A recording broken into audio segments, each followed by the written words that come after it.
अस्सलाम वालेकुम नाजरीन आज हम बात करेंगे ओवरसीज़ पाकिस्तानीज़ के बारे में, यानी वो पाकिस्तानी जो पाकिस्तान छोड़कर बैरून ममालिक हिजरत कर गए। आज हम उनके बारे में आपको बताएंगे कि उनको किन किन मसले परेशानियों का सामना करना पड़ता है और हुकूमत पाकिस्तान उनको क्या रिलीफ दे रही है। बात की जाए ओवरसीज़ पाकिस्तानीज़ के मसले मसाइल के बारे में, यानी ओवरसीज़ को क्या क्या परेशानियों का सामना करना पड़ता है।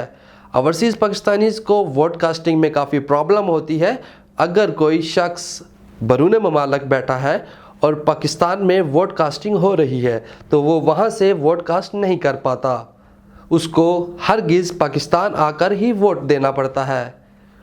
और अगर मज़ीद बात की जाए ओवरसीज़ पाकिस्तानीज़ की परेशानियों के बारे में, तो ओवरसीज़ पाकिस्तानीज़ को वीज़े के टाइम और इमिग्रेशन के टाइम भी काफ़ी दुश्वारी का सामना करना पड़ता है।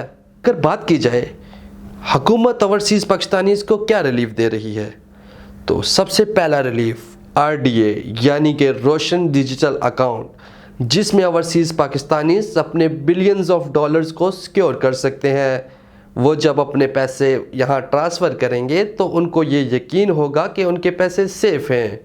और अगर मज़ीद बात की जाए तो ओवरसीज़ पाकिस्तानीज़ के लिए एक स्पेशल ऑर्गेनाइजेशन बनी है जो एयरपोर्ट पे उनको स्पेशल तरीके से रिसीव करेगी और घर तक बाहिफाजत पहुंचाएगी। इसी के साथ मुझे दीजिएगा इजाज़त और कमेंट्स में आप लोग ज़रूर बताइएगा कि मज़ीद हुकूमत को क्या रिलीफ देना चाहिए।